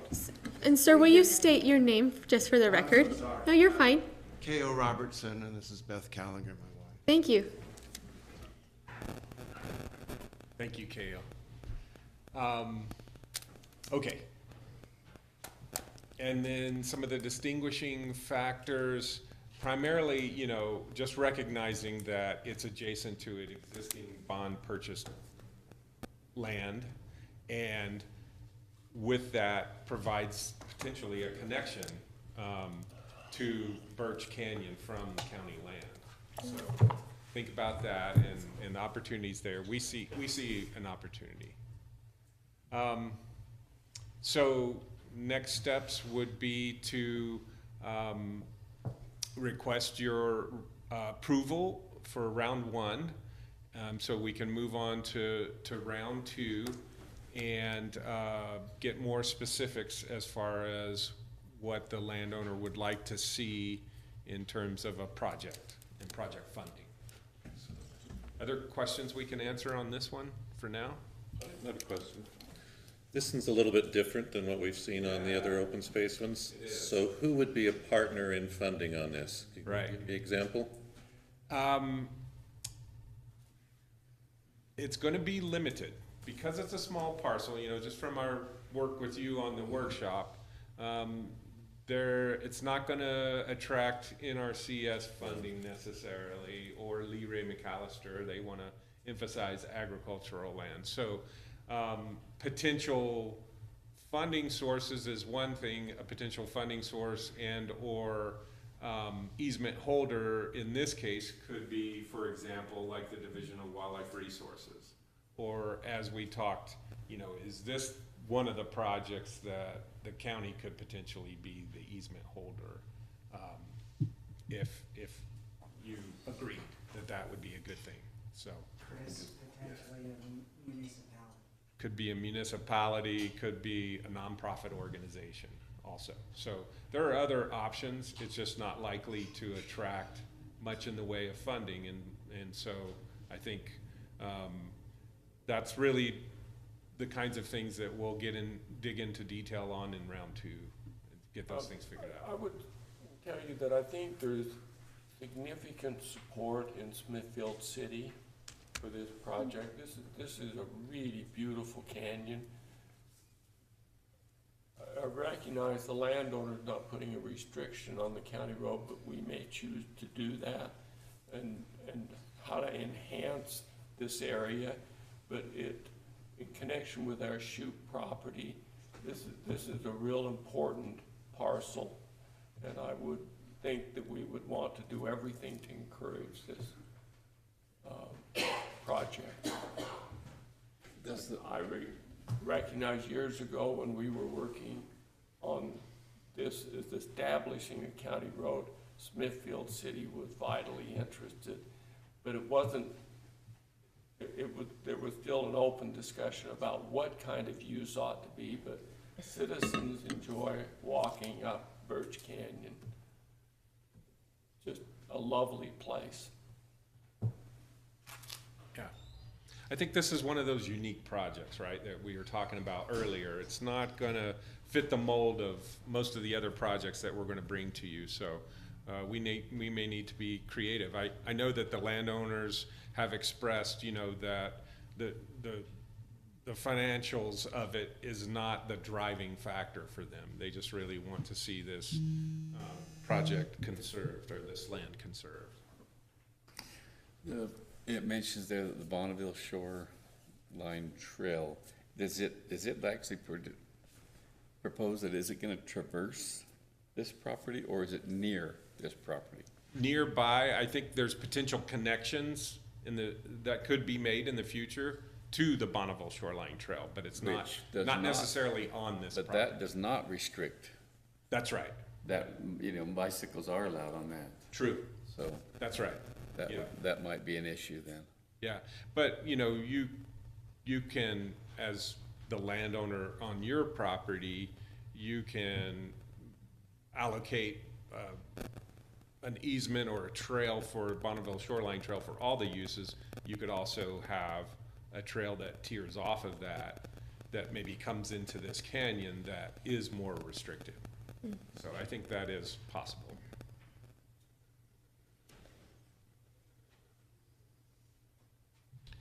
other questions I can help No. answer, or would Thank you. anything you want to hear from the landowners? I would move that we go ahead and allow this to move on, and that we pass, I guess, phase one. Suspend the rule? Do we have to suspend this ordinance? I don't know. That's It's resolution, we don't have. Sorry.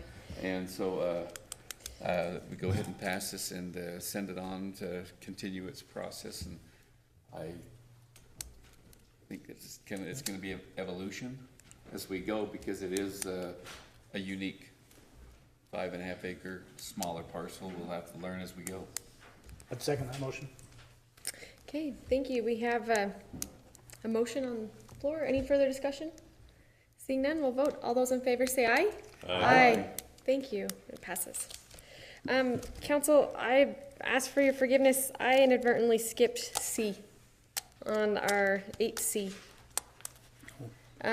So while Chris is here, we'll go ahead, if you'll allow, we'll go ahead and move on with E and circle back to C, if that's okay. While Chris is at the podium, is that okay? Matt's thinking about Whiskey Lane anyhow. I know. So, excuse me, we will get back to C, but let's go ahead and let Chris, if that's okay with the council? Okay. Okay. Thank you, Chris. Thank you. Okay. I was feeling sorry for Matt. I was just feeling. Here's another great project for your consideration that we're bringing to you. This is called the Willow Ranch Project, and again, we have the landowners are here this evening, should we have any questions. And they are partnering with the Utah Agricultural Land Trust on this project. And so we have a little over 100 acres on 2 parcels. And one thing, you may not be able to see it there, but the road along the southeast portion of the parcel on the east there is called Center Street. We got Whiskey Lane and Center Street. That is the Center Street that comes all the way to downtown Logan. Oh, Center. Center. Oh, I thought you said Sinner. Don't tell her about Cannibal Road. And then we have Cannibal Road. Sinner's drinking. So Center Street. And so one of the unique things I discovered about this project, if you're in downtown Logan and you're standing under the arch on Center Street and you look due west, this is part of the landscape that is framed by the tree-lined street down Center Street that you see in the background. So it's pretty important, you know, from a number of vistas across the county, even though it's not on a highway. The farm's been in the family for over 150 years, has an intermittent stream that flows through the property, and the landowners are actively working on restoring the property there. It's also that southwest corner of the upper parcel there touches U.S. Forest Service land. And so it does connect to public land. Similar to the previous projects we've brought to you recently, we're in the first round here and looking for round 1 approval from the council. I won't go over the scoring process, but I'll just cut right to the chase. This project scored 58 out of 100, which is a great score. Scoring similar to a couple of the other projects we brought to you recently on that West Gateway area. Those properties and projects are north of this one, but not very far north. So they're all part of that same landscape. If you're driving Valley View Highway, heading west, and you're looking at the Wellsville Mountain, this project, the Hat J Ranch, and the Polson family farm, they're all viewable from Valley View Highway. Protect Scenic Vistas, so this is, as mentioned, a pretty scenic parcel. Got 8 out of 15 score. It is near a valley gateway, though it's not along it, so it did garner some points because it can be viewed from the gateway and Highway 30, which is only about 1.5 miles away. It is primarily agricultural land, so it got a high score for agriculture, 11 out of 15. There are intermittent stream channels through the property and active work by the landowners in establishing some beaver dam analogs on that property. Wildlife habitat is similar to the other projects we've looked at, so 10 out of 15 in this area. And There's then, moose on that land? what's that? There's moose on the land? Yeah, they come down from the forest, actually. Wow. So they have. There has been mother and child there a couple of years, sometimes they migrate. So we have a pond. That's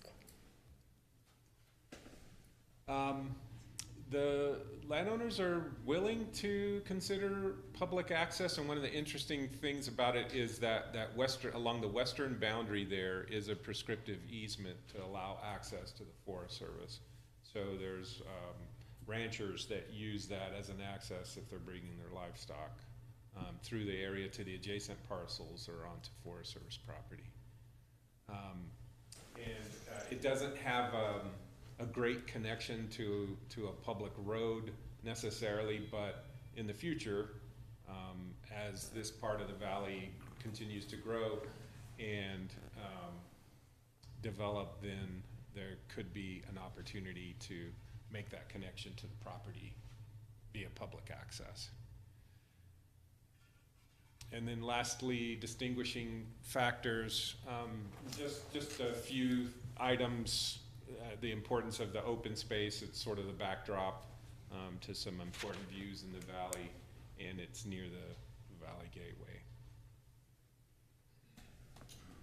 Okay, so similarly, we'd like to seek your round one approval so that we can work with the landowners and the Agricultural Land Trust to bring the project specifics to round two and learn more about the project and its potential.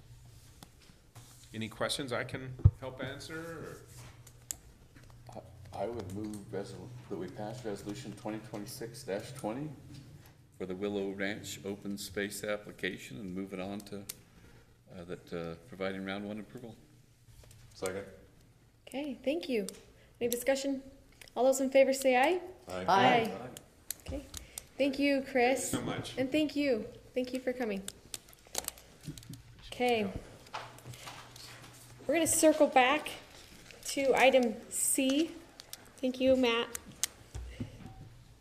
Resolution 2026-17. The opening and amending the Cache County 2026 budget. Maybe questions for our auditor? From our appropriations meeting, it was fun to see something that's not taking money out. Yeah. So, Thank you to all your work you've done. And this is considered a special And I just budget need to opening? say, Council Chair, that my staff, that thanks should really go to my staff. They, Please pass along our appreciation. So is this a special budget opening then, rather than our? It is not. It is the. This is our quarterly, and this is the only item? Yes. Holy There are moly. 40 items. There's a lot of them. Just 40 items in there. I know. but- 19 I know, but pages or this is 20. The one big one that you talked about with the wraps and everything. Yes, the fact that the council, to use the word I used in preparation, so adroitly addressed the RAPS tax with such alacrity allows us to put the RAPS funding into this, so we don't need to have a special RAPS opening here in a couple of weeks.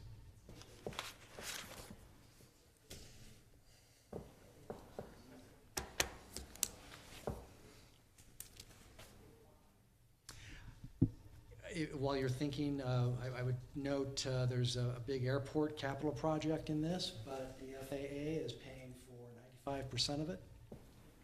So the airport already has the funds for the remainder, so there's no county money involved in that particular endeavor.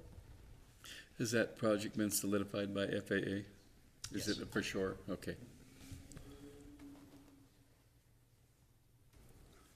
So what's the total increase? 170,000. The The total, bottom line? the total increase across every fund is $6.3 million. Now, of that $6.3 million, $1 million of that is revenue from other governments, federal and state, and pretty much the rest of it is coming from RAPS funding.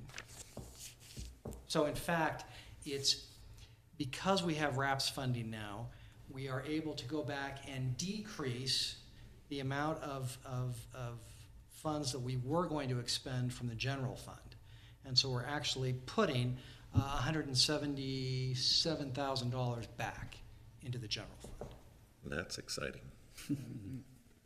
So the net amount, do you have not just an estimate, it's good. Well, it will increase the total expenditures from $133 million countywide to $140 million. Even taking in consideration all these variables you mentioned. Most of that is RAPS funding. RAPS funding Right. is $5.1 million. So of the $6.3 million in expenditures, RAPS funding is roughly $5.1 million of that, and then we've got the federal government coming in for about $1 million. Okay. Your motion? I'll make a motion on resolution 2026-20, providing round one approval. No. We're at 17. 17. Got me mixed up on It's the me, C. it's C, I'm sorry. I was all excited to read down the page. All right, resolution 2026-17, opening and amending the Cache County 2026 budget, third amendment. I say we approve it. Second? Any second? I'll second that. Okay.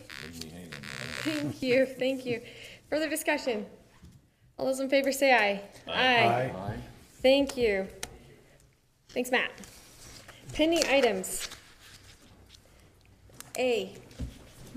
Mr. Executive. Okay, we've worked on this. During the April 21st meeting, you approved to have that developer hook onto our road. The developer, because of that, was able to submit a subdivision application to River Heights. We're providing you an update of what the consequence of that is. Matt Phillips talked to the River Heights city engineer and a council member who is in charge of the project, and they have received a preliminary plat for that subdivision. Copy of the comments in the planning commission are with this packet that I'm going to give Andrew and allow you to add that to the record of this meeting so you can review it. Based upon discussions with River Heights City staff, the next step will be to get their plans for the connection to our highway. We anticipate that'll be received in 2 to 3 months. And then at that point, Matt will go over it and see whether it meets our necessary criteria. And if it does, we will formally approve it, and the project is underway. They can take that long on a subdivision approval? It's their task. Yes, but I think it's. we don't get that long on the There's county. other things they're gonna be doing at the same time, but we don't expect to see this until about 2 or 3 months. Is that right, Matt? So that's an update. My suggestion is that you take this thing that's on your agenda every 2 weeks and put it out 3 months. Now, that's one part of Highway County Road 238. There's a couple of other parts that you need to be aware of. Millville has filled in cuts, and we're talking about trying to do a chip and seal there. We're going to be asking Millville to correct those trenches so that we won't have the problem that's now occurring where the ground is sinking.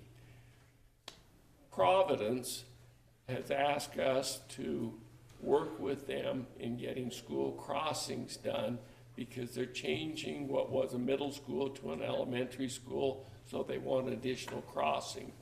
My understanding is Providence has ordered those and is prepared to pay for them, but we're going to have Matt review those to make sure they meet our standards. Okay, those are the things that are happening with the highway. Any questions? This is job security for Matt, this flipping thing here. Yes, I think for 2 or 3 months he's safe. We could give it to him Anyway, tonight. I do appreciate the report. If you'll add that, excuse me, here's a better copy. Let's add that one. Send that one to the agenda so that you have it. Give us a Reader's Digest, will you? Yeah, I can do that. Yeah, scan it into the minutes. Yeah. But it can be put into its records that it was just received. Andrew? According to state law, one of the members of the county legislative body has to Receive it. has to essentially tell me to put this in the record. Though I appreciate it, it has to be one of you all to. Will you put that in the record, please? Thanks, Andrew. Thank you. And is that everything for that? Yes, unless you have any questions. Matt, you wanna, we make your life better? We just do it today. We give it to him tonight and be done. And they get to do all that. I know, we're trying to help out, but sometimes helping out, it can cost you a lot of money in that rather than say, Merry Christmas. I hate this. We gotta get our executive group to talk to Providence. I mean, aren't they hailing from Providence here? Yeah. I'm just, rubbing your nose in it for a bit. We'll be patient. Maybe he could withhold his property taxes from them. Maybe he could withhold his property taxes from them. Maybe. Okay, ordinance 2026-21, amending chapter 17.14 on the resort recreation RR zone. Brian Abbott. RR. We were waiting for something.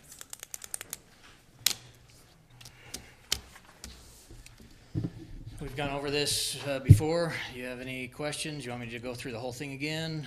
Oh, please.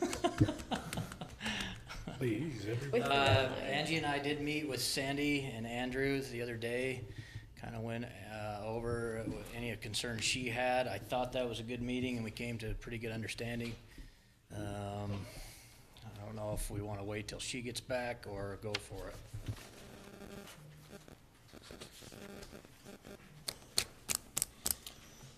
Was there anything in that meeting different than what the planning and zoning had done and talked about? We updated a few things, we revised it, a few things that they had concerns about. We can go over those if you would like. Where are you on that? Yeah, right there. If you change it, has it gotta go back to planning and zoning? Yeah. I would think it would have to if we're changing it. Yeah. Yep. They're the land use authority, or they're the land use.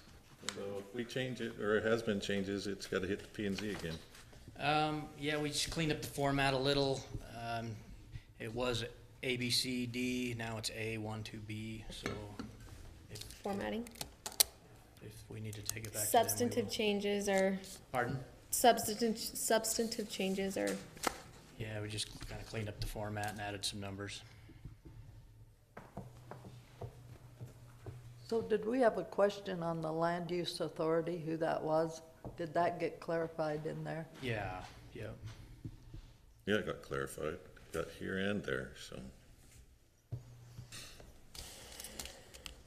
What do you want to do? Do you want to take action tonight? Do you want to take action? It's gonna start Anyone? feeling like the road one if we don't.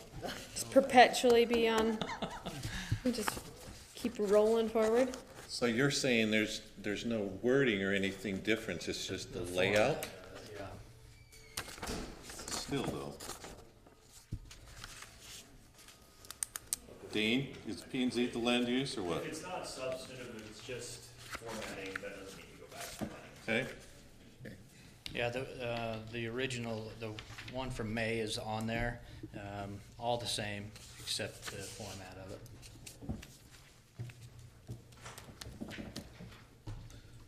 Then I'm ready to make a motion. I'd like to follow the planning and zoning, so. Ordinance 2026-21, amending chapter 17.14 on the resort recreation RR zone. I say we approve. Is there a second on the motion? My people are hanging me out this night, so. Looks like it's been time. Yeah. 3, 2, One. Done. I'll second that. Okay. Still alive. Okay, discussion. It seems we need some discussion on the motion on the floor. You know, as I read it, it isn't anything that's confusing, but it's just, there's just some huge. There's no concept. Huge, I don't know, impacts that occur that we just can't walk away from everything up there. It's a lot of tax dollar, and we're covering the base, but I just don't want to just kind of give the farm because they're the redhead stepchild kind of thing. We'll always know what's going on up there. Yeah, we've got to. So anyway, I'll still second that. Yeah, my concerns are just, as we're changing it from the development agreement to just abiding by the master plan, I operationally haven't been able to wrap my head around it fully about how we're going to make sure we do that right. There is an email that was sent to you today that might give you some insight from. Yeah, and I haven't seen that yet it today. just came, From so. Olga Mariasina. Yeah. And then also something from Mr. Webb about what we're talking about up there too.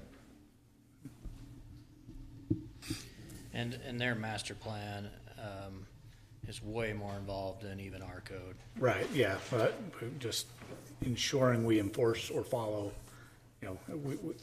whether it's their master plan or not, we have to ensure that it's abided by. Sure. Thank you, Kurt. Questions? Particular ones? He and I had a discussion today on this letter, and I went over it, and I encourage you guys all to look at it and go over it too, but from what Kurt's put into it, it seems that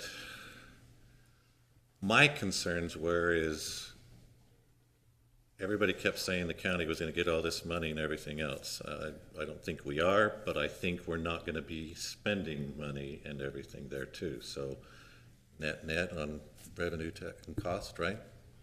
Yes, every service that we have to have them do for us, we have arranged for them to do it for no more than we pay, or to have them do it by expanding their fire district, for example, and taking over sewer and water by the expansion of their district up there that does that. And fees, we've got, currently there are interlocal agreements that are being written for your approval that talk about these standards that you're passing now. So you've got, we rely heavily, of course, on our development services people to review this. It's, 1,300 pages approximately. Those design standards are more strict than either one of the county's codes. And so they've agreed to abide by them, we've agreed to abide by them, and we will keep updates as far as what they're doing. But we don't have to approve them as long as they are in compliance with what we've both agreed to. I think the other thing to point out is the sewer and water, they take care of it. The Yeah, fire, sewer. they take care of it. Yep. So we're involved from the assessor and. Well, the assessor and the recorder. And the treasurer, of course. When you say clerk. they take care of it, that's by they're annexing into their special services district? Yes. Yeah? Okay. Pardon me? He said by them taking care of it, they're annexing into their special services districts? Yes, fire is doing that, and so is sewer and water. Sewer and water. Sewer and water has already done it. The process for fire is in the process. It's happening. Okay. Kurt, why don't you you explain what our arrangement is with respect to education, recognizing that education is about 65% of our tax bill. So Cache County School District will get to keep the normal Cache County School District portion of the taxes. And then if there are school-aged children that are permanent residents that have to be educated in the Weber County School District, then that's done on a per-student basis, and so we would only have to pay for the amount of students that we actually have. This is enormously beneficial. To the school district, so can we cut their percentage of our tax base, so? Yeah. Get some back? Good idea. Yeah, Right. because they're getting a freebie here. Only in the extent that you think somebody dropped money from the sky. Well, that's what they kept telling me when they came to planning and zoning. We're gonna throw money I at understand, you. but the total taxes we collect from this property a year is how much, Kurt? For us? Yeah. $25,000. It's pretty hard to view that as a windfall, as significant. Yeah. And then the problem is all these services that need to be rendered up there for the 25,000, if we had to provide those services. But isn't there substantial area that is to be developed? So this is set up a framework for when that development occurs. Yes, it could be more substantial over time, but what we've got here is a situation in which it will handle that. Yeah. There may be some spare money at some point there, but because the districts and things are not coming through us, they're coming directly from the homeowner. Yeah. The school will certainly benefit, but the idea that there's a huge value that's gonna come to us is maybe someday it will be larger than it is now, but. Okay, are we going to give them taxing authority No. in our county? Are we going to give fire taxing authority in our county? Give their fire district taxing authority over proproperties in our county? Yes, they are. They're allowed to expand their boundaries. Only by agreement with With our fire with district. our fire district, right? Correct. Okay. Yeah, so they don't get double taxed. We move Long- back and let long them do that and as- give the service. So that would be an approval by the Cache County Fire Correct. District. And that's, those, So that if they go to taxation, truth and taxation up into this area, that would have to then go by the approval of the fire district, the Cache County Fire District. no, right? once we move out of there, we cede that territory and they take it over.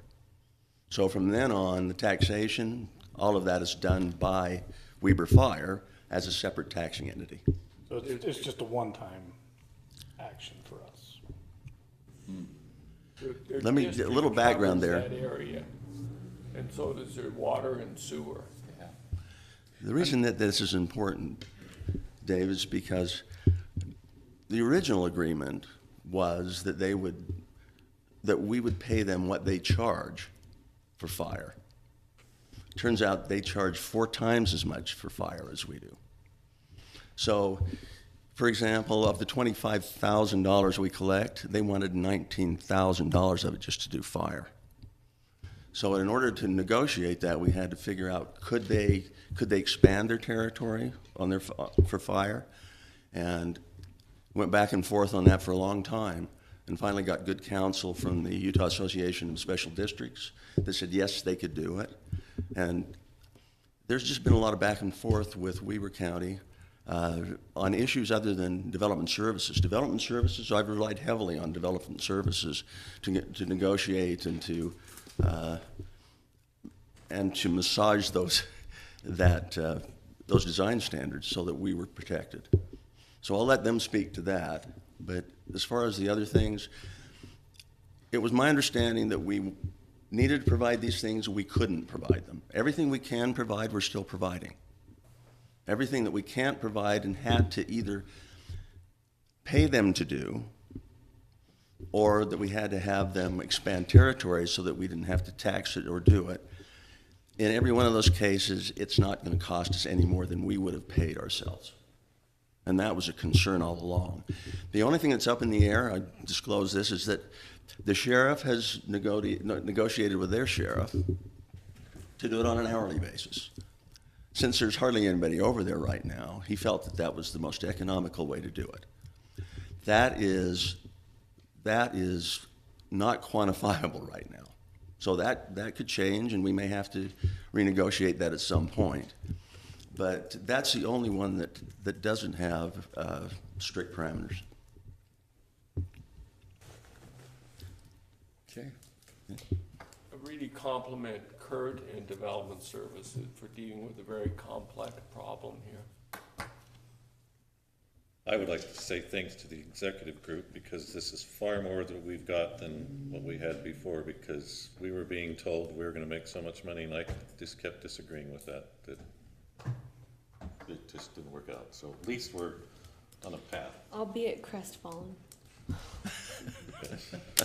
That crestfallen that there's not as much money as you This thought. isn't a cash cow like we were told. If we want to continue, I know Sandy was deeply interested in this, but I think she'd be fine if we passed it tonight too. Motion and a second, and we've had some discussion. Any further comment? I'd like to see it continued, personally, but. Question for vote. Okay, all those in favor say aye. Aye. Any opposed? I'll say nay. We have one opposed. Okay, thank you again. Appreciation to everyone involved. Okay, other business. UAC has their Justice Summit that is on June 26th. Do we have any council members that are able to attend?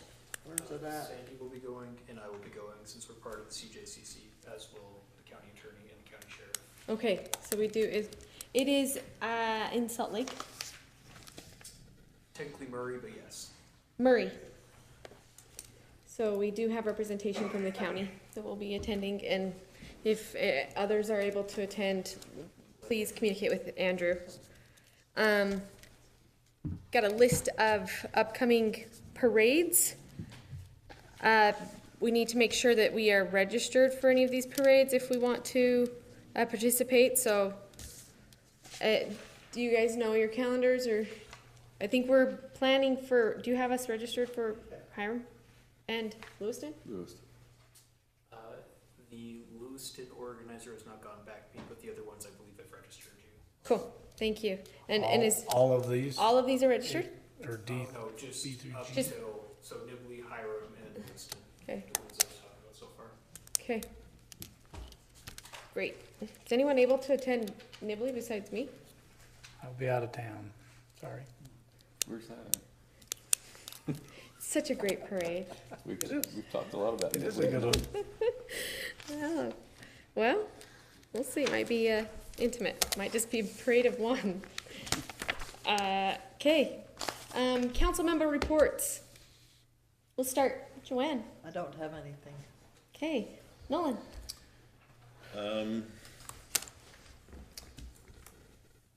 We had a meeting with Development Services back to some things for planning and zoning. So we've asked planning and zoning, Brian, the Development Services offices, to work on our subdivision plan and water that we had brought for us, tweak it a little bit, get that out. I think given what we're seeing by Mother Nature, it's very important to start considering what we're looking at there from that. We also talked about rental units in the county, what we're looking at that, coming up with some things. So we've asked the Development Services Office, now that Kirk can get out of their hair maybe, yeah? Let them work on some things, so. Now they'll still be busy with Powder Mountain, but hopefully they can give us some things on that too. So we'll be seeing more of that hopefully, and let planning and zoning do that again and then bring it back to us. I think that's an important thing we need to work on. That's all I have. Thank you. I was invited by Chief George, all of us were invited by Chief George to attend a multi divisional training that they had for the fire up Blacksmith Fort Canyon. And a week ago, I don't know, 10 days ago probably.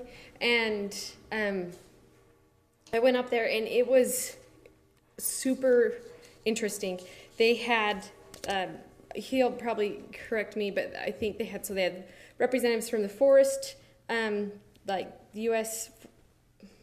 Forest Department, Forest Services, thank you, Fire Division, and then they had like Weber, and they had all the way down to Alpine, so many different departments, and then our department, and then they had state agencies that were there too. So we had federal agencies and our agencies and state agencies. They were all together and they did training. And what I thought was really fascinating is all these different agencies don't even use the same radio frequencies when they are radioing each other. So it's like they have to learn, if we have a disaster and we're calling in these different agencies, they don't want to have to learn day of how to use each other's equipment or how to even communicate with each other.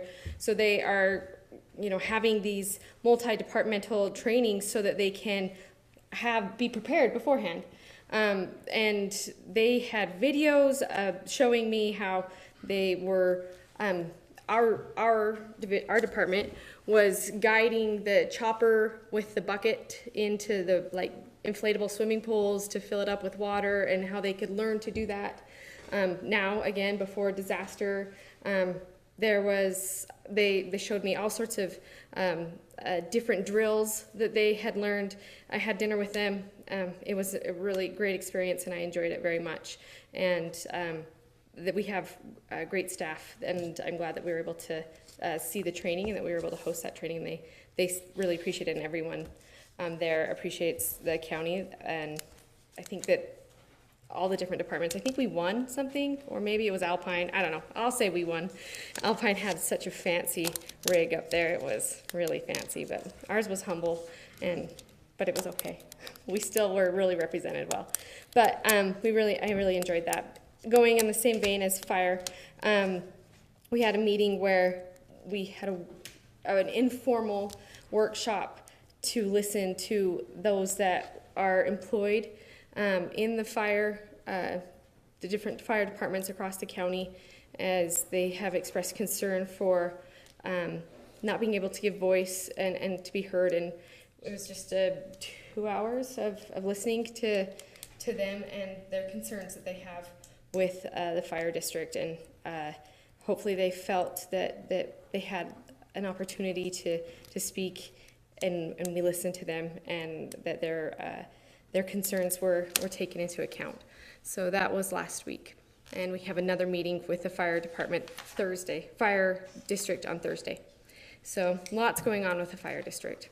Other than that, I don't have any additional. There was another thing, you want to mention the UAC call yesterday? Yes, UAC call yesterday. We had Brandy had called an emergency UAC call for, we'll call it what it is. I think all of us USAC. So it was just the councils and commissions to talk about and get ahead of. We know we've all witnessed what has happened across the mountain with Box Elder, and how we can learn more about data centers and learn about what they've experienced, but also messaging in our communities. And I think it was really good. They're going to put together information and have an informational session for us, and I look forward to that so that we can all learn here within the state to see the impact that it has, and the need that we have for those, but also the need to learn about them and to help with the messaging across the state. Do you guys have anything else you want to share about that? Brandy did send that email today. So. Yeah, Brandy did. Did she send it to everybody in the council? Or was it just those that was on the call? I know I got it. I got don't it. know. There's something on Friday It's the morning, GoEd too. communication and survey link below. So has anybody taken that from, are we just having one of us? Are we all taking it, or is it supposed to? They sent that to everybody. Okay, so it's not redundant if we No. all take it No. on the council? Okay, so yeah, the GoEd, And they've given us another week to finish that. Okay. I got so- kicked out of it twice. Oh, so it's. So we need a week then, right? Mhm. I started it twice, but I was in a bad place to. This service wasn't great? No. Or you were in a bad place? No, I was baling hay and it was Oh. bouncy. Oh. So I kept hitting the wrong button, I think. So. I thought your tractor had shock absorbers and comfort seat in it, so.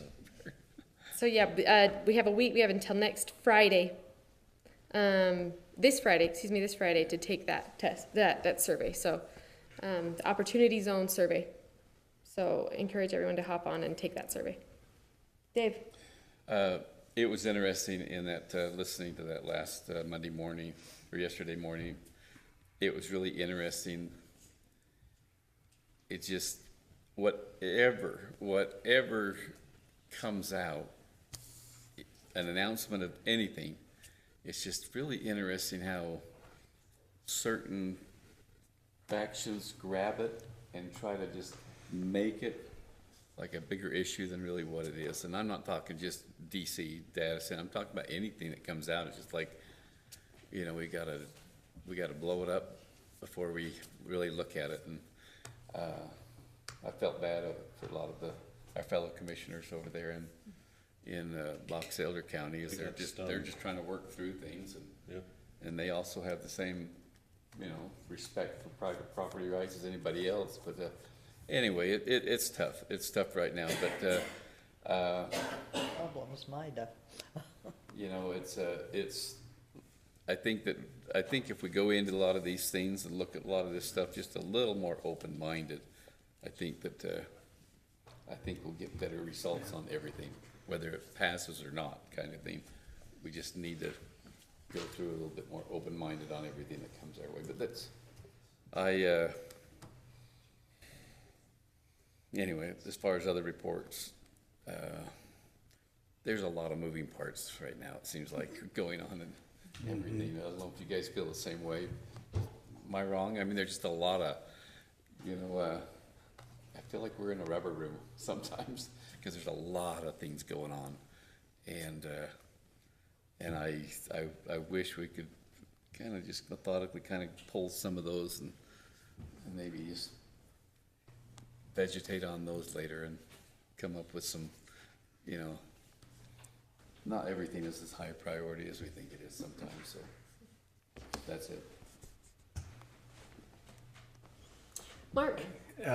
Nothing to report on as far as actions that have occurred since our last meeting, but just by way of things happening coming up, we've got OMP meeting on Friday, wherein we'll be discussing the airport authority interlocal agreement, and if time permits, one of the other 10 items on the pending agenda. And then on Monday, 15th, the Northern Utah Outdoor Recreation Initiative will be holding a workshop, just way of update. That's a state program that UAC appoints members of counties to, and I'm one of the county representatives on that board. Ours is five counties in northern Utah, and so just representing our county there. And I'll bring back some information from that as to what we can do with maybe recommendation on what we ought to do with the funding that would be available to us for outdoor recreation programs or projects. So that's it. Thank you. Okay, I have something after all. Oh, okay, go ahead. I attended a sort of a training with CAPSA and the other agencies with that, and it was very informative, and they need funds. Was it USU? No, it was here at the CAPSA. Oh, okay. And the Bragg. There were several agencies there, but we met over there at the, what do they call that place anyway? That gray building on 10th North, where the victims can go. I don't know what it's called. Everybody does, but On 10th North, there's CAPS's headquarters. Right, right, that was it Yeah. then, yeah. That's great. I- Yeah. Just invite Bryson to give an election update. Ballots are out for Republican primary. Make sure my office gets them by 8 p.m. And please vote. We only have about 3,000 people that has already voted. So it's a lot less than we thought it was going to be right now. Oh, that is. So do you have early voting some days? Yeah, we have early voting next week here at the Cache County Administration Building. We changed our hours to see if more people can, if they want to vote early, be more within regular hours for them, for those that work. So it's going to be 12 p.m. to 6 p.m. Say that again? 12 p.m. to 6 p.m. Yeah, Monday through Thursday of next week, since Juneteenth. Or it's 2 weeks. 2 weeks. I don't know what day it is. Well, Ballots are out. Yeah, Bryson's been really busy, they're ready to go, so yeah, let's get a lot of votes, drive the turnout. Okay. I'll accept a motion to adjourn. So moved. Second. Okay, all those in favor say aye. Aye. Aye. I didn't wanna leave no one hanging it out there to dry, you know? This, I went to take that survey and the map to identify what area you're in is broken. Yeah, that's what I ran into I did too. twice. Yeah, so I That's mean. why I